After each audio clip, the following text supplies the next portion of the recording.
Hello friends, welcome to ethics lecture series. और आज का हमारा टॉपिक है एथिक्स इन गवर्नेंस। तो सबसे पहले देखते हैं गवर्नेंस की डेफिनेशन क्या है। गवर्नेंस की मैंने दो डेफिनेशन इधर लिख रखी है, एक तो है जनरल डेफिनेशन और एक है थोड़ी टेक्निकल डेफिनेशन जो यूएनडीपी ने दी अपने 1997 के पॉलिसी पेपर में। तो गवर्नेंस की जनरल डेफिनेशन है process of decision making and decision implementation. ठीक है, जैसे कि गवर्नमेंट है, मान लीजिए वो कोई डिसीजन लेती है और उसको इम्प्लीमेंट करती है तो उसको गवर्नेंस बोला जाता है। और वो जो प्रोसेस है उसको गवर्नेंस बोला जाता है। जैसे कि फॉर एग्जांपल मान लीजिए गवर्नमेंट ने डिसीजन लिया कि वो एक पॉलिसी स्कीम लॉन्च करेंगे, जैसे कि प्रधानमंत्री आवास योजना। ठीक है, और उस स्कीम को उन्होंने लॉन्च किया। ठीक है, वो उन्होंने एक डिसीजन लिया और उसके बाद जब वो उसके बेनिफिशियरीज को आइडेंटिफाई करेंगे और लोगों को हाउसिंग प्रोवाइड करना शुरू कर देंगे तो वो उस स्कीम का इंप्लीमेंटेशन हो गया। तो वो हो गया उसका डिसीजन इंप्लीमेंटेशन। अब देखते हैं यूएनडीपी की डेफिनेशन क्या है। यूएनडीपी की डेफिनेशन है exercise of economic, political and administrative authority to manage a country's affairs at all levels. ठीक है, इसको समझते हैं। जैसे कि कंट्री के जो अफेयर्स हैं उनको मैनेज करना है at all levels. All levels मतलब union level, state level, local level, जैसे पंचायती राज हो गया, म्युनिसिपैलिटीज हो गई।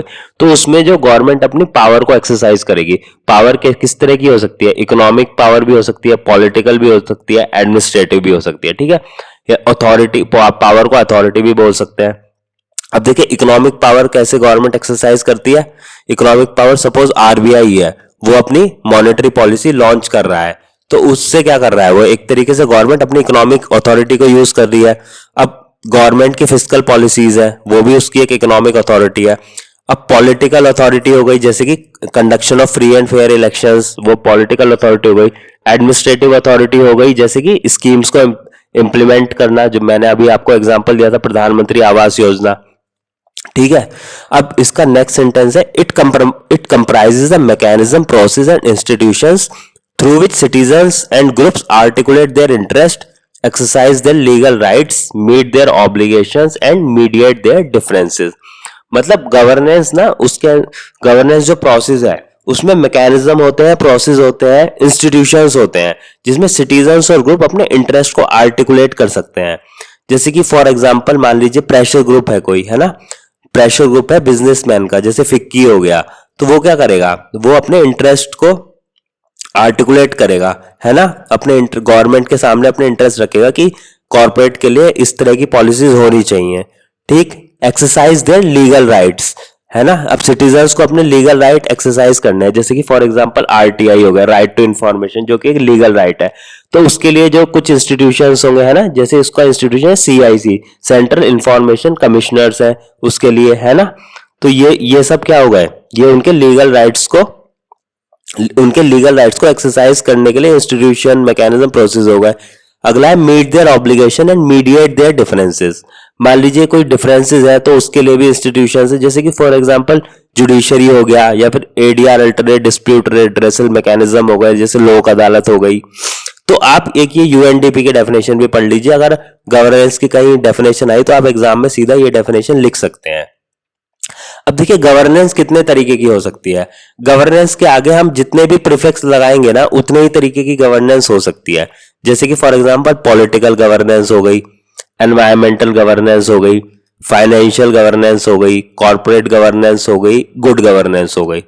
अब पॉलिटिकल गवर्नेंस क्या है, जैसे कि मैंने आपको बताया था free and fair election conduct कराना, है ना, इलेक्शन कमीशन जो करा रहा है, तो वो एक तरीके से पॉलिटिकल गवर्नेंस का एग्जांपल होगा। एनवायरमेंटल गवर्नेंस, जैसे कि एनवायरमेंटल प्रोटेक्शन एक्ट है, उसके अंडर में डिफरेंट रूल्स पास करते हैं, जैसे कि सॉलिड वेस्ट मैनेजमेंट हो गया, और भी अलग रूल्स हो गए। तो एक तरीके से गवर्नमेंट क्या कर रही है, एनवायरमेंट को गवर्न करने की कोशिश कर रही है through different institutions, through different process, through different mechanism, है ना।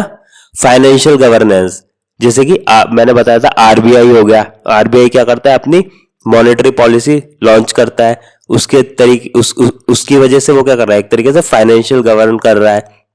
कॉर्पोरेट गवर्नेंस, कॉर्पोरेट गवर्नेंस मतलब कंपनीज के अंदर किस तरह की गवर्नेंस है ना।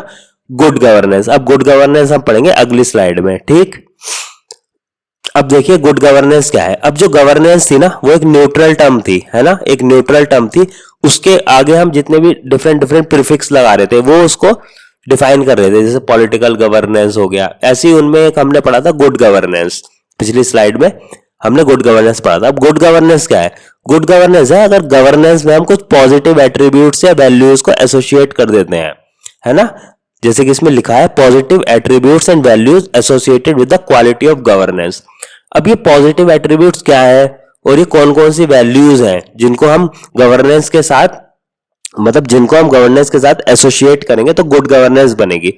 अब देखिए इसके लिए यूएनडीपी है ना, यूएनडीपी ने डेफिनेशन भी दी थी गवर्नेंस की, है ना, और इसके साथ इसने 8 कोर कैरेक्टरिस्टिक्स बताए हैं गुड गवर्नेंस के, 8 कोर कैरेक्टरिस्टिक्स बताए हैं गुड गवर्नेंस के। अब देखिए ये 8 कोर कैरेक्टरिस्टिक्स इन्होंने क्या बोले हैं गुड गवर्नेंस के। तो पहला है कंसेंसस ओरिएंटेड।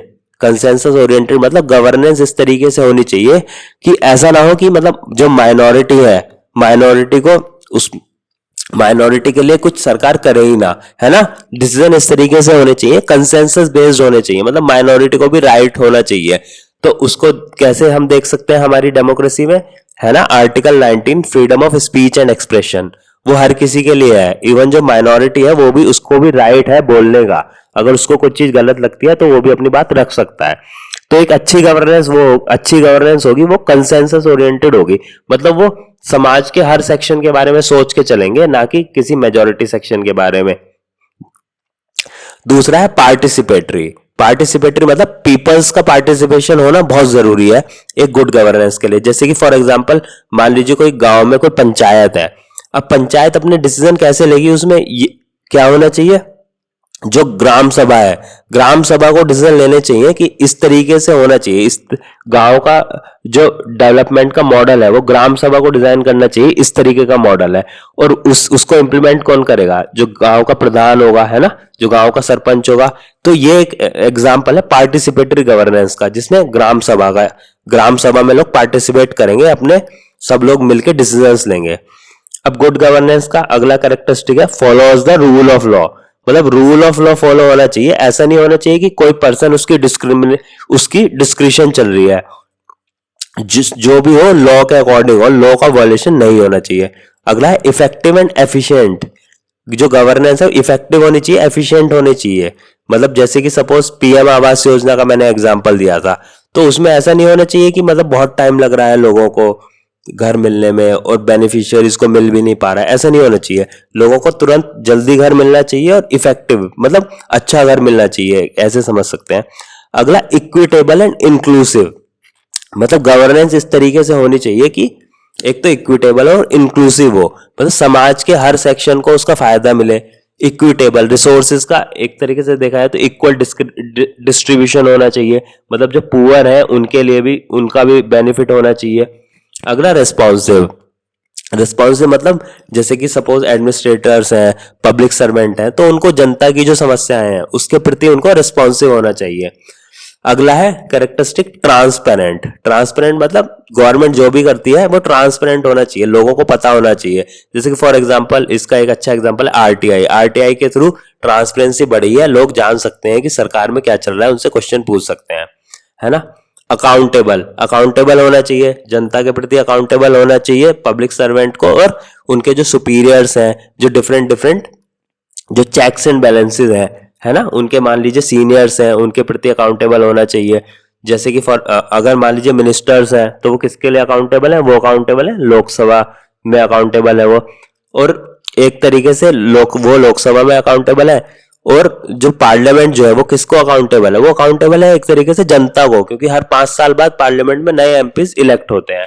ठीक है, तो ये 8 कोर कैरेक्टरिस्टिक हैं गुड गवर्नेंस के, ये 8 आप याद कर लीजिए, आपके आंसर्स को अच्छा लिखने में ये काफी जगह यूजफुल होंगे। अब देखिए एथिक्स इन गवर्नेंस क्या है। जब जो गुड गवर्नेंस है ना उसमें हम और भी अगर कुछ वैल्यूज ऐड कर देते हैं, जैसे कि ट्रस्ट हो गया, ट्रूथ हो गया, कंपैशन हो गया, नेचुरल जस्टिस, तो इस तरीके की जब हम एथिकल वैल्यूज को गवर्नेंस में ऐड कर देंगे ना गुड गवर्नेंस में, तो वो क्या होगी, उसको बोलेंगे एथिक्स इन गवर्नेंस। ठीक, अब देखिए, अब ये जो डायग्राम है इसमें देखिए 3 सर्कल है। सबसे पहला गवर्नेंस, फिर गवर्नेंस का ही एक पार्ट है गुड गवर्नेंस, है ना, और उसका भी एक सब पार्ट है वो है एथिक्स इन गवर्नेंस। मतलब गवर्नेंस है उसमें अगर जो जो अच्छी अच्छी चीजें हैं उसकी, जो अब यूएनडीपी की जो मैंने बताई थी, वो सब चीजें अगर उसमें इंक्लूडेड है तो वो गुड गवर्नेंस होगा। और जो कुछ वैल्यूज हैं जैसे कि कंपैशन हो गया, ट्रस्ट हो गया, वो सब भी अगर उसमें इंक्लूडेड है तो वो हो गया एथिक्स इन गवर्नेंस, है ना। ये डायग्राम याद कर लीजिए, ये भी इस तरीके के डायग्राम्स आप एग्जाम में बना सकते हैं, आपके मार्क्स इंप्रूव करते हैं ये। अब देखिए इस अगला टॉपिक है स्टेक होल्डर्स ऑफ गवर्नेंस, है ना। अब देखिए गवर्नेंस में कौन कौन स्टेक होल्डर है। आप ये तो नहीं बोल सकते कि गवर्नेंस जो है वो सिर्फ और सिर्फ गवर्नमेंट ही कर रही है, उसमें गवर्नमेंट के अलावा जो प्राइवेट सेक्टर है वो भी उसमें स्टेक होल्डर है, और जो सिविल सोसाइटी है वो भी उसमें एक स्टेक होल्डर है ना। अब जैसे मैं आपको एक एग्जाम्पल के थ्रू समझाता हूं। मान लीजिए कोई एक प्रोजेक्ट है ना, एक प्रोजेक्ट है जिसमें कोई डैम बनना है, एक हाइड्रो इलेक्ट्रिसिटी प्रोजेक्ट है। तो अब उसमें देखिए गवर्नमेंट का भी रोल है, प्राइवेट सेक्टर का भी रोल है, सिविल सोसाइटी का भी रोल है। अब कैसे रोल है, गवर्नमेंट क्या करेगी, गवर्नमेंट टेंडर निकालेगी, उसका डिजाइन हो सकता है गवर्नमेंट उसका डिजाइन भी करे कि इस तरीके से हमें चाहिए यहाँ पे हाइड्रो इलेक्ट्रिक पावर प्रोजेक्ट, और वो टेंडर निकाल के किसी प्राइवेट पार्टी को देगी एग्जीक्यूट करने के लिए। जो प्राइवेट पार्टी क्या करेगा, गवर्नमेंट प्राइवेट पार्टी को पैसा देगी और प्राइवेट पार्टी उस हाइड्रो इलेक्ट्रिक प्रोजेक्ट को बनाएगा। अब देखिए सिविल सोसाइटी का क्या रोल है। सिविल सोसाइटी में आ गई आपकी एनजीओस। वो क्या देखेंगे, वो एनजीओस ये देखेंगे कि जो प्रोजेक्ट बन रहा है उसमें जो लोग डिस्प्लेस हो रहे हैं, क्या उनके राइट्स को देखा है सरकार ने। उनको ऐसा तो नहीं कि उनको अगर उनका लैंड लिया गया है तो उसको उनका पैसा मिला भी है, जो उनका लैंड एक्विजिशन हुआ है उसका उनको पैसा मुआवजा मिला भी है नहीं मिला, तो ये सब सिविल सोसाइटी देखेगी। तो एक तरीके से देखा है ना तो गवर्नेंस में तीनों का रोल है, पब्लिक सेक्टर मतलब गवर्नमेंट का भी रोल है, प्राइवेट सेक्टर का भी रोल है और सिविल सोसाइटी का भी रोल है। स्पेशली आप देखेंगे कि 1991 के बाद से, जब से ना एलपीजी रिफॉर्म्स हुए हैं, तब से जो गवर्नेंस है ना उसमें प्राइवेट सेक्टर का रोल काफी बड़ा है और सिविल सोसाइटी का रोल भी काफी बड़ा है। अब ये नहीं बोल सकते आपके जो गवर्नेंस जो है उसमें मेन रोल गवर्नमेंट का है, अब ऐसा नहीं बोल सकते आप। अब देखिए ये दो मॉडल है, यह है पास्ट मॉडल ऑफ गवर्नेंस, यह है प्रेजेंट मॉडल ऑफ गवर्नेंस। तो देखिए जो पास्ट मॉडल ऑफ गवर्नेंस था 1991 से पहले, एलपीजी रिफॉर्म से पहले, उसमें क्या था, गवर्नमेंट का मेजर रोल था, गवर्नमेंट का मेजर रोल था और प्राइवेट सेक्टर और सिविल सोसाइटी का रोल तो था लेकिन काफी कम था, है ना। बट आफ्टर 1991, है ना, इसमें मैं लिख देता हूं आफ्टर 1991 एलपीजी रिफॉर्म्स, है ना। तो देखिए 1991 एलपीजी रिफॉर्म्स के बाद क्या हुआ, सॉरी ये 1 है, तो 1991 के रिफॉर्म्स के बाद क्या हुआ, हम देखेंगे प्रेजेंट मॉडल ऑफ गवर्नेंस। इसमें क्या तीनों का लगभग बराबर रोल है, सिविल सोसाइटी का भी रोल है, प्राइवेट सेक्टर का भी रोल है और गवर्नमेंट का भी रोल है। तो ये डिफरेंस था पास्ट मॉडल ऑफ गवर्नेंस में और प्रेजेंट मॉडल ऑफ गवर्नेंस में।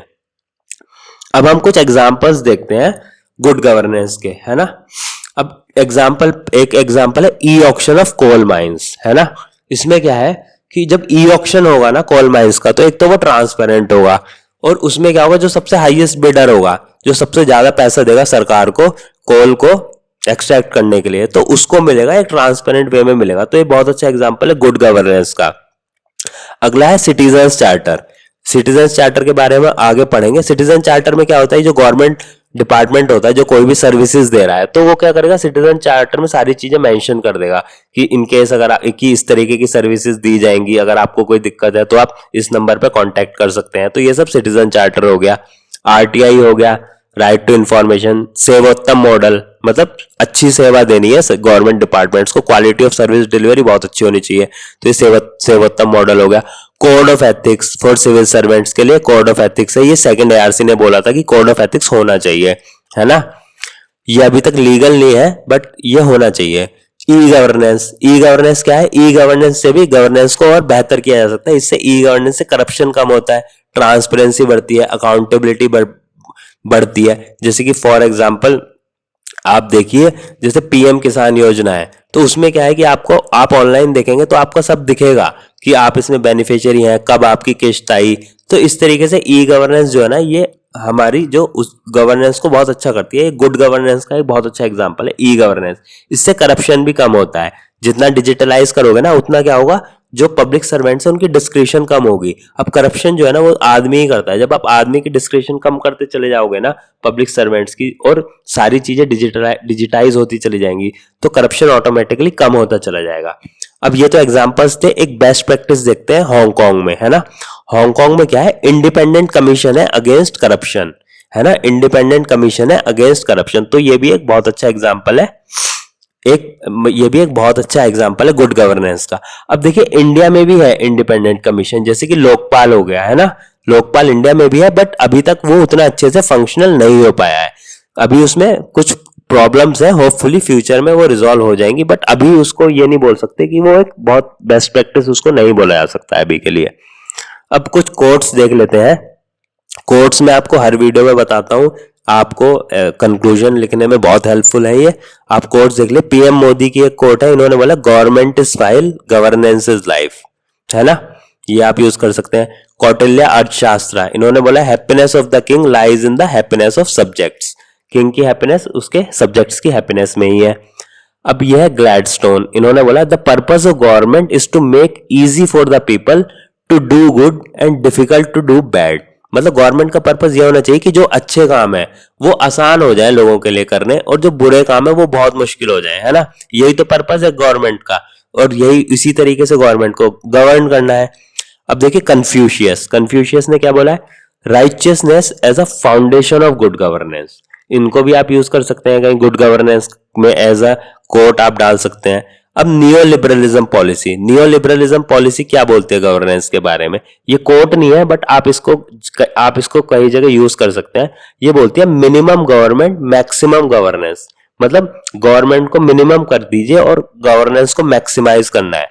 गवर्नमेंट मिनिमम होगी तो धीरे धीरे जो मतलब गवर्नमेंट में जो गलत चीजें जैसे करप्शन हो गया ये सब कम हो जाती है ना, और गवर्नेंस मैक्सिमम होना चाहिए। वो कैसे होगी, जैसे ई गवर्नेंस हो गया, उससे अच्छी गवर्नेंस मैक्सिमम होगी। और जो हमारी प्रेजेंट गवर्नमेंट है उसकी भी यही पॉलिसी है ना, मिनिमम गवर्नमेंट मैक्सिमम गवर्नेंस, तो ये पॉलिसी इंस्पायर्ड है नियो लिबरलिज्म से।